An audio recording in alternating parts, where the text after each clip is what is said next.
سلااوڕێز هاوڕێیان چۆنن بەخێربێن دنیایەک ڕێز و خۆشەویستی بۆ ئێوە دنیایەک ڕێز و خۆشەویستی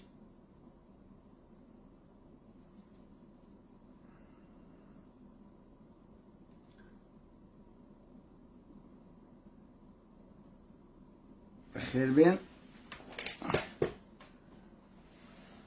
بەس بەخێربێن ئێستا دەستبان دە قسە و باز دەکەین لەسەر ئەو گورزە کەمەرشێنەی بە پارتی یەکێتی کەوت ئەوڕۆ گورزەک ئەوەی کە هەموومان تا حەدێک خەونمان پێوە دەبینی کە کلک و باڵیان بکرێ توش بوون بەخێربێن هاوڕێیان سەرچاوی ئێمە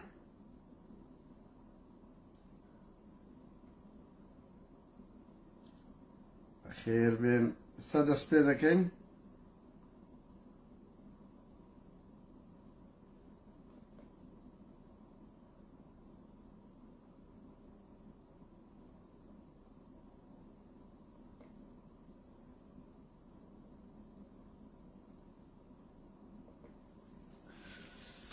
سەرچاوی ئێمە هاوڕێیان چۆنن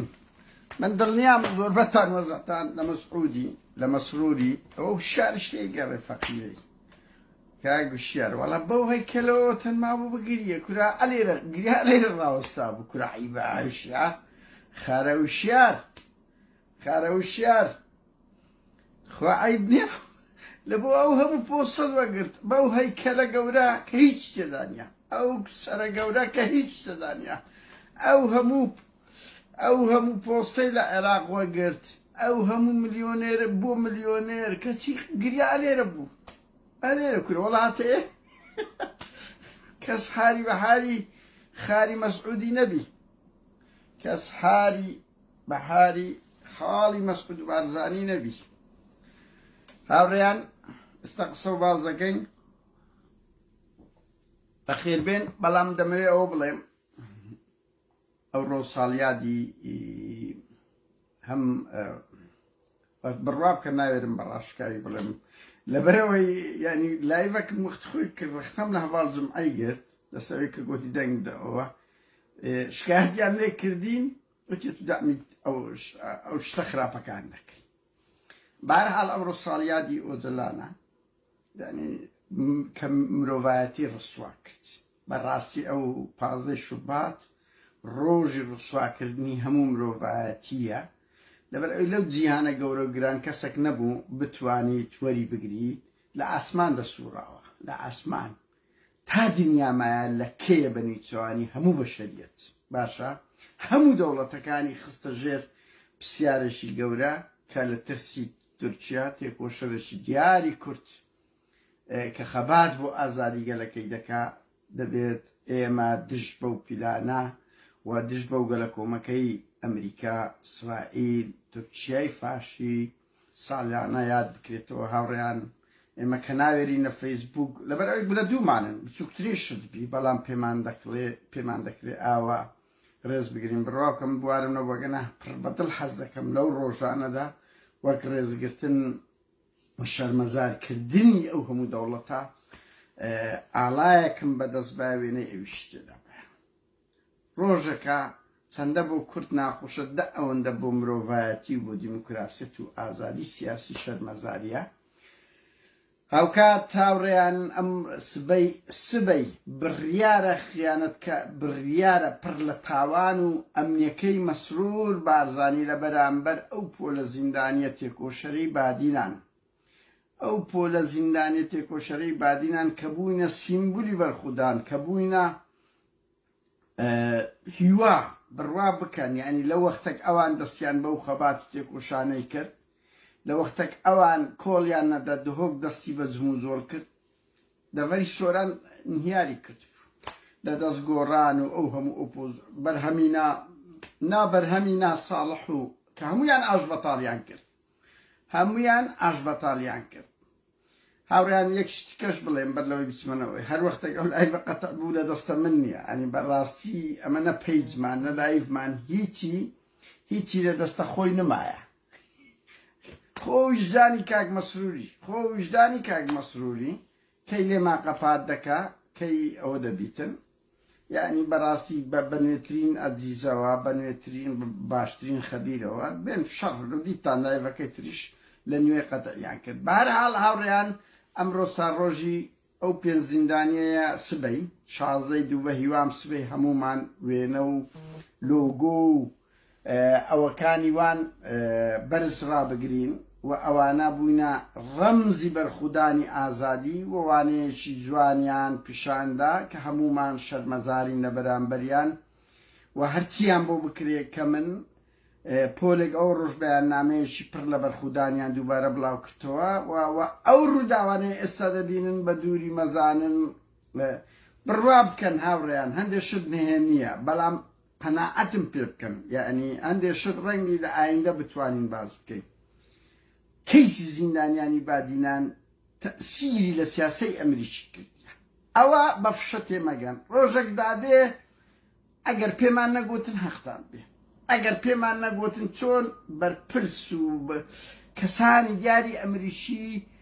یعنی لەسەر ئەو کەیسەی شت ڕوودایە ڕوودەدا ئەو کەیسە کەیسێکی زۆر گەورە بوو و مەسرور بارزانی بەس بەرەو خەلیج بردی دابینە ڕۆژێ بەس لە خەلیج دەسوڕێتەوە هاو کار و چالاکی مەسرور بارزانی قەتەر ئیمارات وەڵا بەسمە ئەگالەکەی لەسەری بکاتن بەشی هەرە گەورەی ئەو گورزە دیبلۆماسیە ئەو ڕسواکردنەی بە هەوڵ و هیممەتی هەموو لایەک هاوڕێیان من لەو کەیسە ئەزانم بە دەیان و سەدانتان ئیشتان کردیە و زۆری مەجهولە کە ئەوە ئەگەر ڕۆژگارێکدا هات دەبێت ئێمە وەکو ئەمانەتەکی مێژووی باس بکەین خەڵکێکی زۆر بۆ کەسەماندی بوو پاشەکشەیەکی زۆر گەورە بە مەسرور بارزانی کرا چکە ئەو هات بدات وەکو چەکوچەک دەستی لێدابوو نییە بە کەیف خۆی بگری بکوژی یعنی بڕوا بکەن ئەو سێ حاکمەی نییە بۆ زانیاریتان ئەوە دەقیقن زۆر تووڕە بوو لەو سێ حاکمەی کو 6 ساڵ حکومدایە پازەد نەکردیە قبوڵی نەبوو 6 ساڵەکە بەڵام ئەو کاردانەوە وای کرد ئەوەی ئێستاش کە ڕوودەدا ئەو هەموو ڕووداوە بەشە چ کاریگەری ئەو خەباتە دیبلۆماسیە ئەو قوربانیدانی زیندانیانەی بادینانە بۆ زانیاریتان بۆیە سبەی ساڵیادیانە هەمومان ساڵیادی ئەو ڕۆژە شومەی دادگا و یاسایە و ئەو پێشەش دادوەرە خائین و ناپاکانە دەبێت لە بیرمان نەچیت پەیکەرتانەوە دەگەین دڵنیا بن ئەو شەش دادوەرەی هەولێرێ پەیکەری ناپاکیشتانەوە دەکەین وارەوا دێ زیادیش دەبیتن و لە ئێرەش دەبی بڵێن یانی هاوڕێیان هەرە و پێزیندانی نین 89 بەشیان بەربوو ناوکو بەدەلبەرواری و دیتان مەجموعەیەک بەڵام قوربانی دەرترین لەوانە زیندانێکە ناوی شێروانە 4 ساڵە نەدراوەتە دادگایان زیندانیەکانی شیلاتزێن کە لە ترسی تورکیای پارتی ناوری بەریاندا بۆ زانیاری ترسی تورکیا و تورکیا دەستی هەیە لە لێکۆڵینەوەکانی شیلاتزەیەکان وازانم هەڵە نەم تا ئێستا 7 کەسیان مانە هاوڕێیان دەزانم هەمووتان مشتاقی ئەو بابەتەن بابەتی ئەو بڕیارەی ئەمڕۆی دادگای عێراق بڕیارەکە من لە دڵەوە پێم خۆشە هەر زۆر بەڕاشکاوی پیرۆزبایی دەکەم لە خەڵکی کوردستان ئەوە دەستکەوتێکی زۆر گەورە دەبی لە بۆ خەڵکی کوردستان و شکستێکی گەورەی سیاسی دیبلۆماسی لە هەموو ئەوانە گرنگتر ئابووری چکو دەسەڵات بە دوو شتە هاوڕێیان هێز و پارە ئەوە پارەکەیان وا لێ وەردەگرتنەوە من دڵنیام هێزەکەش هاکازانیتان ئەگەر پارتی لەسەر ئەو سیاستەی بەردەوام بوو وەزارەتی پێشمەرگە و وەزارەتی ناوخۆش ڕەبتیان بە عێراقەوە کرد و چەند پێشمەرگە میلیشیە یعنی چ کاک مەسعود چ لە بۆ خالد و شار پێکرا چ لە بۆ بڕیاری ئەوڕۆ پێکرا بەخوا هەرە ئەوەندەشت پێ دەکرێت کە وەزارەتی پێشمەرگەکە لێوەرگیرا وتیان پێشمەرگە میلیشیە ڕەبتیان کرد بەگەر جێشی عێراقی و ئەو هێز و کلک و باڵیان دەهەندە کردی هاوڕێیان هیچ بە دووری مەزانن ئەوەی ئێستا ڕوودەدا ئەو هەفتەی کابوسە لە ماڵی بارزانی بەگشتی برێم لە بۆ پارتیەکێتی بەگشتی بەڵام بە تایبەتی لە بۆ ماڵی بارزانی بە تایبەتی ئەوەی ڕوودەدا هاوڕێیان شتێکی نۆرماڵ نییانی بەڕاستی دەبی هەمومان هەست بەوە بکەین ئەوەی ئێستا هەیە نەقانونە ڕاست دەکە پارتی نەوەی شار زێباری قانون بوو نە ئەوەی ئەوڕۆ بە 100% قانونە ئەوە سزاداری پارتیە لەسەر ئەو سیاسەتانەی گرتی تێبەر بە تایبەتی دژی ئێران ئێمە هەمومان منتەهین بەس لە نەتیجە چۆن سەدام ڕووخا بنمونە لە قازانجی کورد بوو بەڵام کورد نەیزانی استفادەی لێ بکات خۆ ئەگەنا ڕووخانی سەدامیش یعنی خۆ ئەوە نەبوو شتێکی سروشتی بیتن ئەمریکا هات بە کەڵەگایی سەدامی ڕووخان وتی یۆرانیۆم و چەکی کۆمەڵ کوژی هێدا دەکات هیچ وە نەبوو هەمووی درۆ بوو ئەوەی ئێستاش هاوڕێیان سێ ڕوودا و لە یەک ماوە ڕوودایە هاوڕێیان کۆمەڵێک دەنجی مەترسیدار و ئابروبەرانە کەتە دەست برادرانی تەفدە پرێس یعنی زۆر ئابروبەرانەترە لەوەی نیهات بارزانانی ئەوە لەبەردەستیانە تەوانا بۆ زانیارت هەمووی کنوکە لەبەرەکان هەمویان لێ قەپاتکردنیە بەس دێنەوە ئەو بڵاویش دەکەنەوە ئەو دەنگانە بەشێک نازانیتر چەندی دەیکەن ناکەن ئەو دەگەڕە سیاسەتی خۆیان کە بڵاو بکرێتەوە فەزاعەتێکی زۆر گەورە دەبێت فەزاعەتێکی ئەخلاقی وەزائیدەن فەزاعەتێکی گەورەی سیاسیش دەبێت نەکە لە بۆ پارتی لە بۆ دەرەوەی پارتیش ناوی زۆر شوێن دەگۆترێ بۆیە ئەوان دەیکەن لەو ماوەیە بەڵام هەموو شەشەمەیان هەفتەم پەیجیانە داخرایە بوالیان نادەن لە یوتۆب مۆدیرێک پەیدا بووە پارتی ئەوەیە دەرێ ئەو ئیتۆ بە ئیمنە وەرە بڕۆ مەحکەمەیە تا تەسبیت دەکەی ناوەڵا ئیمن نییە و ئیتووە وەستا لای هەمومان وایە ڕوبەڕوو بوویتەوە بەهەرحاڵ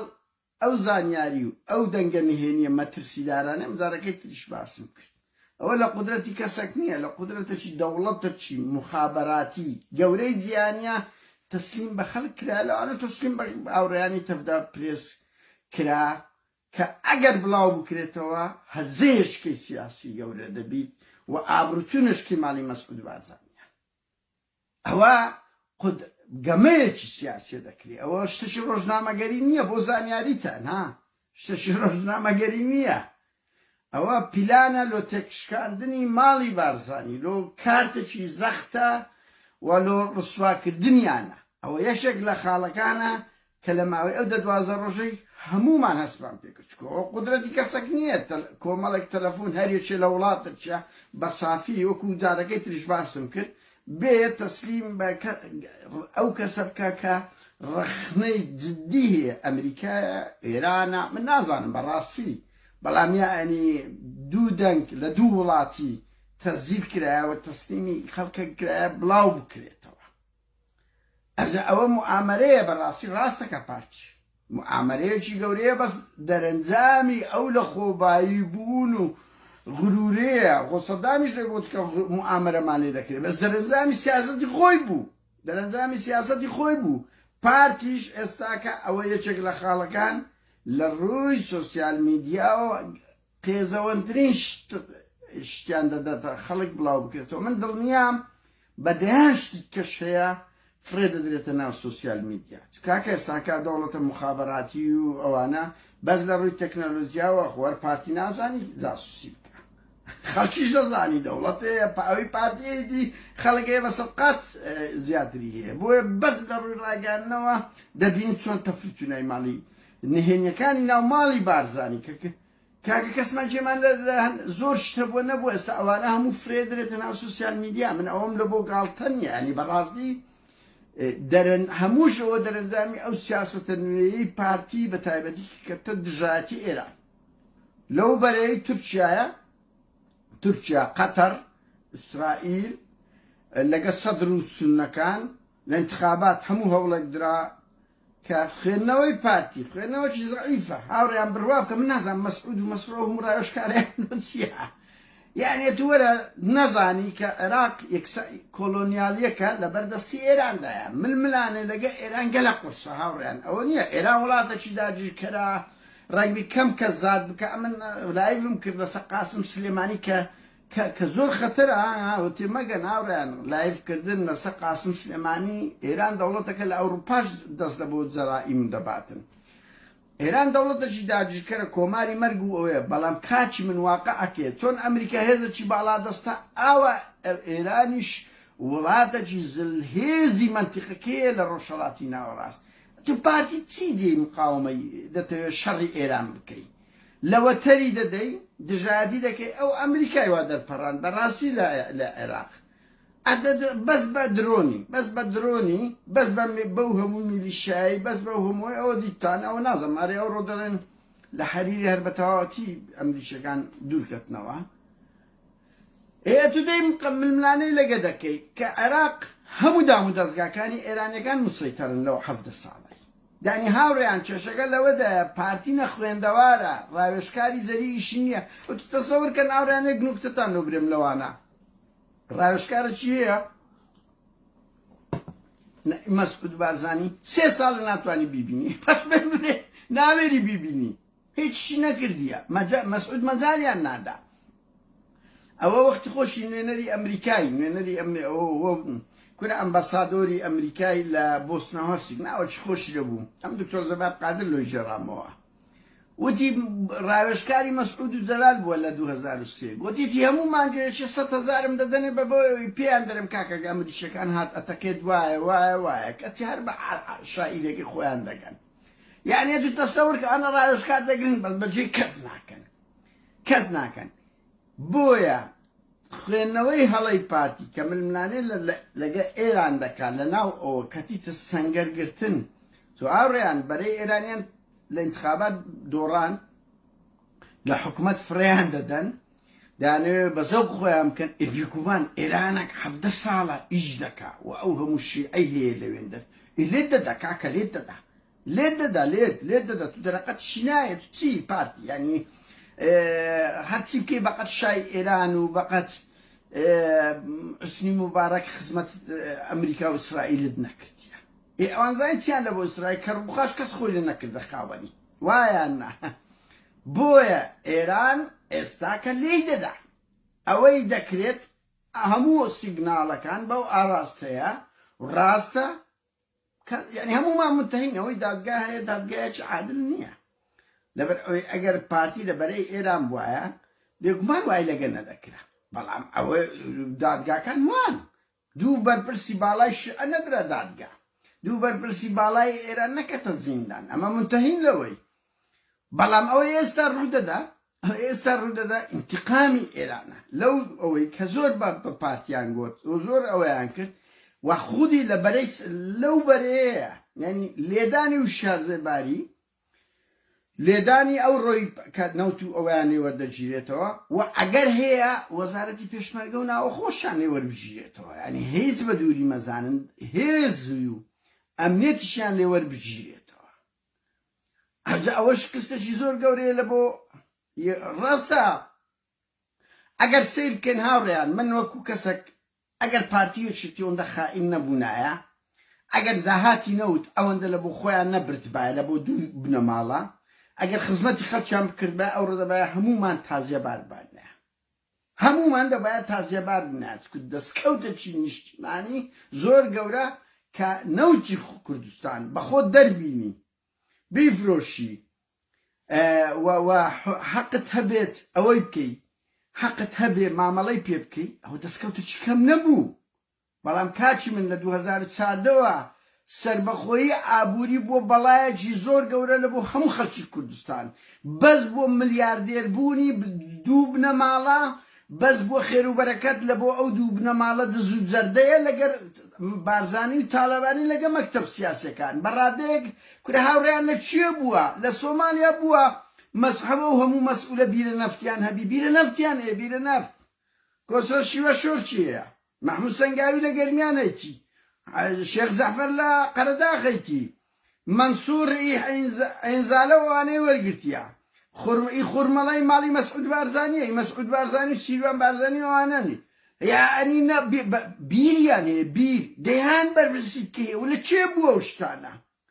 مە خەڵکی خورمەڵای دیبەگەی خەڵک لەو پەڕی هەژاری دەژی ڕۆژانەش 50,000 100,000 چەندە ناندەک دەرێن 200,000 ئەوە نەوت دەڕاتن بەس دووکەرەکەی لە بۆ خەڵکە نەفرەت بی لەو نەوتەی ئەمە چ لەو نەوتە بکەین کە نەوت گەیشتە $100 هەر معاش نییە بە 20 بوو هەروە بوو بە گەیشتە 100 هەروایە خەڵک بۆیە کەس دڵتەنگ نییە بەو بڕیارەی دادگای عێراق بە پێچەوانەوە کلک و باڵی پارتیوێچێتی کرا کە گەورەترین دەستکەوتە ئەو دوو هێزە بە ئێمە ناڕوخێ دەبێت دان بە واقعەک بنین ئەو هاوچشە سیاسیانەی ئێستا هەیە هاوڕێیان کۆمەڵێک هاوچشی سیاسی نێ هاتە منتیقەکەی بەڕاستی دەوڵەتانی هەرێمی دەوڵەتانی دنیا ئەگەر لە پشتت نەبن ڕووخانی خەباتی گەلان زۆر لاواز بووە زۆر لاواز بووە هەر ئیرادەیەک کە بێت من ئەوم لە بۆ بێهیوایی نییە بەڵام واقعەت شتاڵە تۆ چ دەکەی لەگە درۆن هاوڕێیان تۆ چ دەکەی هەر ئیرادەیەکە بێ بەقەت ئیرادەی ئەفرین زیاتر نییە هەر ئیرادەیەکە بێ بەقەت ئیرادەی خۆسەرەی باکووری 2015 نییە نەزاعەتیان نەینا خۆ هیچ ئیرادەیەک لە هەموو شەق ئەوسەد بەقەت ئیرادەی ئەو برادرە من نامێ ڕەش بین بەس ئەو واقعەکە کاکە چ دەکەی لەگە درۆنی چ دەکەی ئەو هەموو شۆڕشەی گەلانی باکوور لە ڕۆژهەڵاتی ناوەڕاست ڕوویدا ئەخیری هاتەوە سەر خەڵک دوعا دەکات لە بۆ سیستەمە دیکتاتۆرەکان کۆمەڵێکەوەیە بۆیە بینەوە سەر لوبی مۆزوعەکەی ئەوە ئێرانە گورزە لە خارە و شار زێباریدا ئەو شارەی کە مەسعود بارزانی بە ئیجباری بۆ زانیاریتان هاوڕێیان دەشتن مەسعود بارزانی بە تاقتنەوە شاری فەرز کرد مەسروریش لەگەڵدا نەبووە بۆ زانیاریت نێچیریش لەگەڵدا نەبووە وەچوویتە مەکتەب سیاسی ختابیدایە یەک کەس نەوێرایە برێ نابی و شاردا بدرێ بە کەڵەگایی دانرا ئابرووی خۆی و مەسعود ئابرووی خۆی و ئەوەشی برد وشاریشی برد کاکەوە لێکەڕا بە هێشتان برینی 2016 تیمار نەکرایەتەوە شلۆی ناسەرێ وەڵی لە ئەبەت ستێمپلە کرد لە نیچەوانی دەکە وشار دزە بە دادگا ئیتخوا حزب هەیە ئەوەندە بێعەقڵ بی کابرایەکی لە دادگا لە پەرلەمان دەرکرابی کۆمەڵێک مەلەفی هەبیتن بچی بیخێ مەیدانەوە ئێرانیش بە خۆ ئێران نەیتانیوە لە فواد حوسێن بکە ئێوە نەیتانیوە لە فازڵ میرانی بکە بە هەر ئێران ئەو بە هەندە شت بەزاتوو بە دەستی خۆت حوزەی دەدەیە دەست ئێران دەڵێ ئەمن ئەو دزەمەیە ئێرانی شتێمپلەکە لۆ لێدە بەڵکەی هێدرە کاک وەرەقەی مەلەفەکەی لۆ دەردەنی دەرێتە شیعەکان بڕیار بدەن کە ئەوە دزە باش مەسەلەن ئێستا کە هەرێکەش کە بەخۆ ئێرانیش لێی دەتانیان دەشتی لەگەڵ بکە وایان نا ئەس ئەوە گەورەترین شکستی دیپلۆماسی مەسعود بارزانی بوو بڕوا بکە هیچی کەمتر نییە لە 2017 هیچی کەمتر نییە حزب حکوومەت یەکسانە بە هەیبەت و جموجۆڵ ئەتوو کە لە دیپلۆماسی شکای لە علاقاتی دەوری سفر بووی کورا لە دەستگای سیخوڕی هاوڕیان لەسەر مەسەلەن لێرە دەستگای هەواڵگەری سوی کاکە وەڵا من دەزانم ماوە لەگە بەشی عێراق بنمونە دادەنیشن راپۆرتی خۆیان دەن خۆ لە فلیم دەبینین لە هەموو وڵاتەکی هەرمە لە سەلەک دێتە پێشەوە دەستگای هەواڵگەری راپۆرتی خۆی دەدا بەس کورا و پاراستنە زۆر خۆشە یعنی هەموو تەقیماتی بالعکسە دەرەچیت باشە دەستگای پاراستن ئیشی ئەوەیە کە راپۆرتێک بداتە مەسئولی نەتائیجی شاری وا دەبی سەربیاتی وایە دۆستەکانمان ئاوانە لە ئەوەکانمان بالعکس بەس ئازان لە دوو کۆمنت بگەڕێن ئازان پەیج و ئەکاونتەکانی ئێمە بلۆگ بکەن لە لایڤەکانمان ببڕن شکار لە یوتیوب خەریکی بەس ئەوە نا ئەگەیان نەویستیت کە نییە بۆیە هاوڕێیان ئەوە بەشەشکە لەو زەربەی وشیاری و زەربەی ئەو ڕۆی دادگای عێراق هەرسێکی بەڕێی من یارەوە پێچوانێ ئەوەیە ئێرانە و ڕاستە ڕەنگی ئەو بڕیارە بە گەمەیەکی سەرمانی بارزانی تەسلیمی ئێران دەبن دەشبینن تەسلیم دەبن هیچ جێیان لێ نییە عەلەمی سپیار دەکەن هەموو شتێکیان لەبۆ دەکەن بەڵام تازە هیچ دەوڵەتێک و هیچ شەریکاتێکی نەفت ناوێری مامەڵە لەگەر نەوتی کوردستان بکە مزداقیەتی ڕۆی سیستێم بڕیارێکی دادگا لەسەر نەوتی کوردستان دەرچوو بۆ ئەبەت هیچ شەریکەیەکی نێودەوڵەتی هیچ شەریکەیەک ناتوانانی ڕاستە ئەوان تەجاوز دەکەن ڕاستە ڕەنگی ئەو بڕیارە جێبەجێ نەکرێ بر ئەلە وەرەقا بەڵام تەواو نەوتی کوردستان تازە دەبی بە قاچاق بفرۆشێ مزداقەتی دەوری مزداقەتی قانونی هەمووی لەدەستە ئەوەش خەتەرترین شتە پێشتر قانونی دەیفکڕی و دەیفرۆشت شەریکات ئێستا کە ئەوەی لێ وەرگیرایتەوە جێبەجێ بکرێ جێبەجێ نەکرێ دڵەڕاوچەیەکی زۆر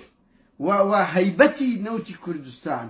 و کڕین و فرۆشتن بەنەوت بەخوا وەکو نۆت و یەک و نۆت و هەشت و نۆت نۆکو لەگە عودەی و قسەی نەوتیان ئاودی دەکرد لە برایم خەلیل دەبی بگەڕێەوە سەر ئەوەی کاک مەسرور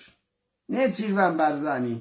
قوباد و ئەوە تەواو لە ڕووی شەرعیەتی نێودەوڵەتیەوە مزداقیەتان لەدەستدا هاوڕێیان ئێستا مەسەلەن قراری دادگە زۆر خەتەرە ها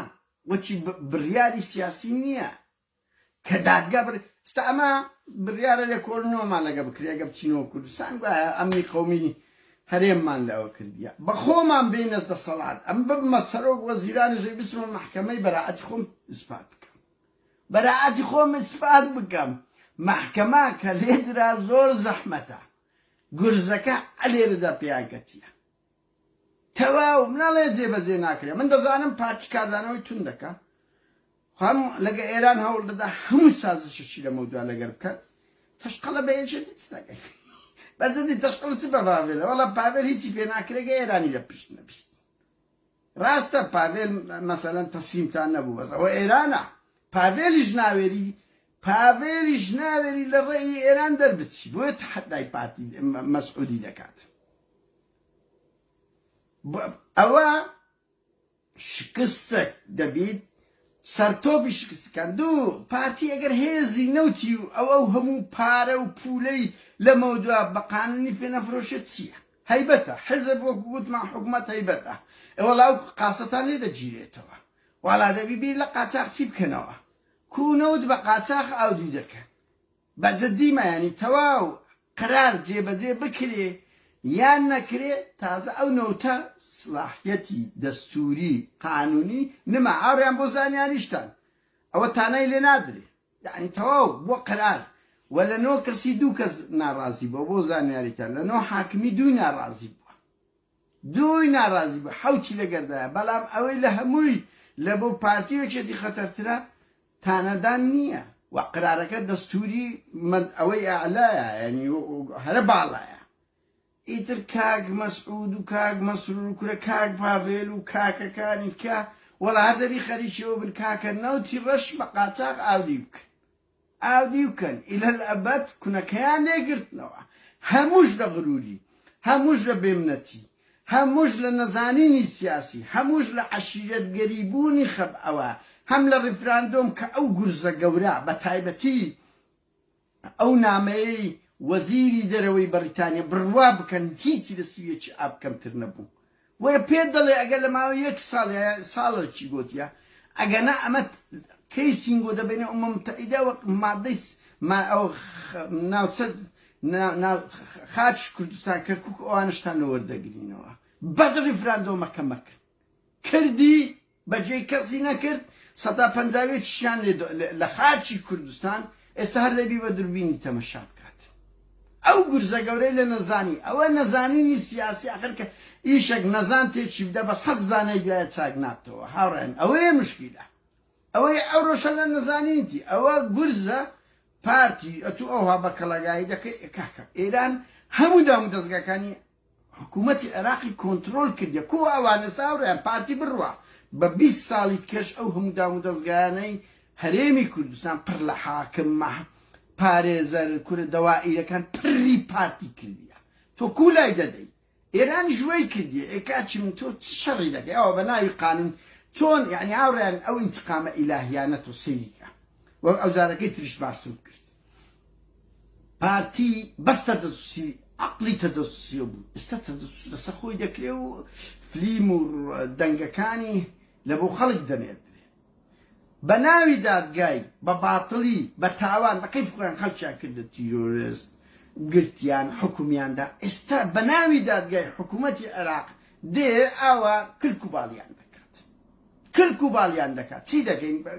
چ دەکەن تەمەڕوت دەکەن تورکیا دەینێ وەڵار ئەوەندە مایە تورکیا بینی یعنی بەجددی بە دووری مەزانن ئەگەر هیچ کو ڕەنگی پارتی لە هیچ شتێک قبول بکە لە پارە کاکە